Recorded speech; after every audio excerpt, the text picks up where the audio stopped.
Annyeong! Welcome back to KCF.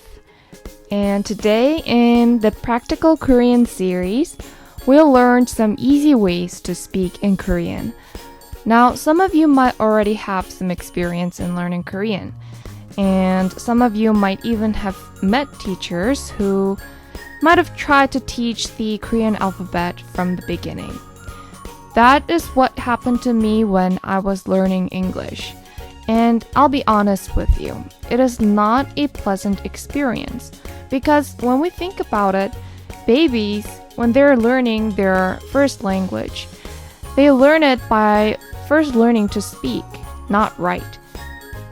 They imitate their parents' speech little by little and begin communicating with their own words. And only much later will they start to read and write.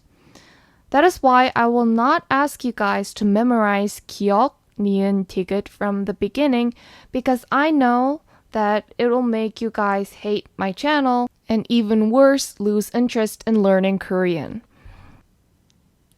So instead, I'll give you words that you can use as soon as you're done watching this short video. While preparing for today's class, I began with the question, what are K-drama or K-pop fans most curious about when they listen to Korean contents? Anyone would like to know the main character of the story. About whom is the drama or the music talking? So today, I will give you 5 words that will help you figure out this who in any Korean sentence. First, 나 means I. In the case of English language, there are many different forms of I's. You shift from I to my or me and mine depending on the context.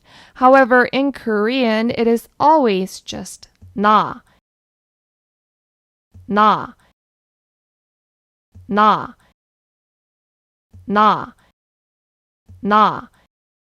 Easy, right?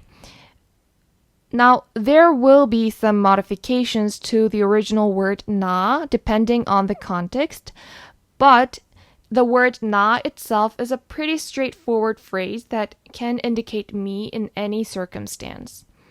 Next, now that you've learned 나, there is also 너. 너 can also indicate all different forms of second-person pronoun in English. 너.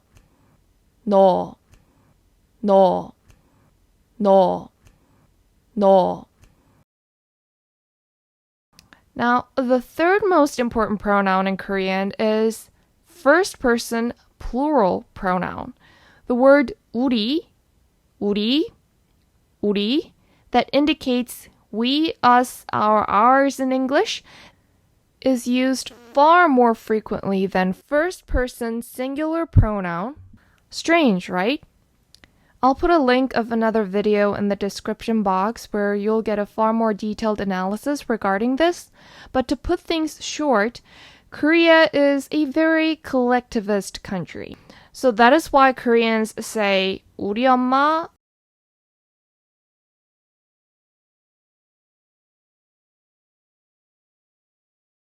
우리 아빠,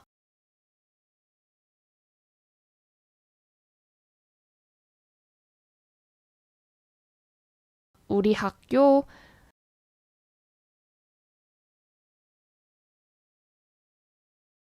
instead of my mom, my dad, and my school, respectively. So, I want you to guess what Koreans would say when they want to say my country, and what Koreans would say for my wife.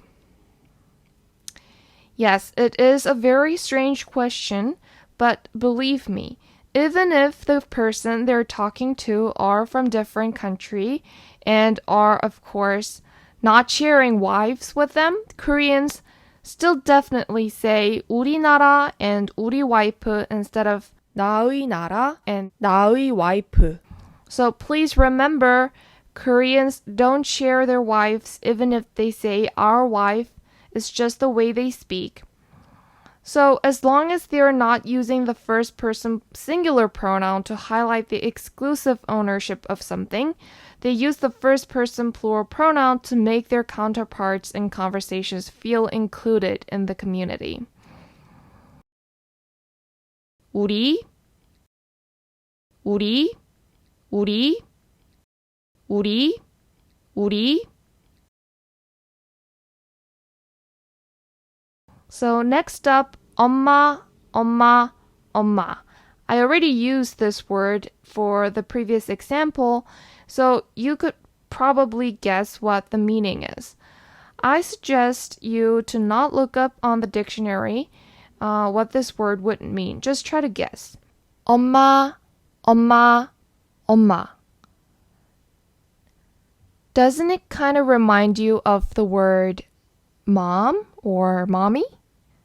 If it did, you're on the right track because 엄마 actually means mom in Korean.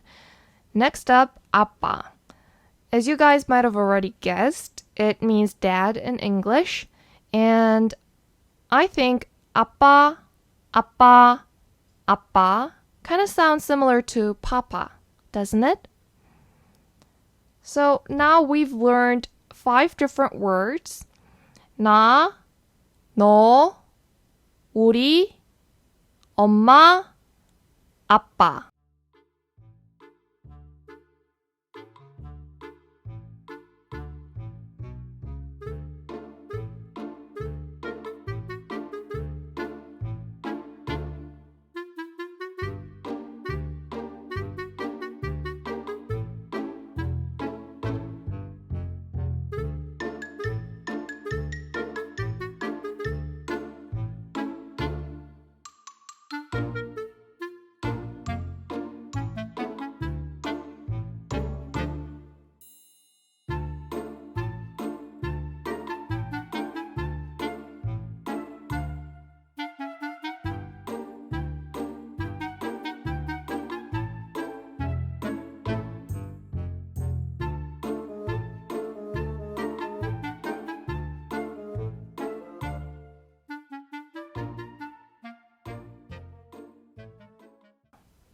With these 5 words, you will be able to understand at least 50% of whom your favorite celebrity is talking about in any K-pop music or K-drama. So don't forget to use these 5 words with your family, friends, or coworkers before coming to next class on Friday. And until then, 안녕!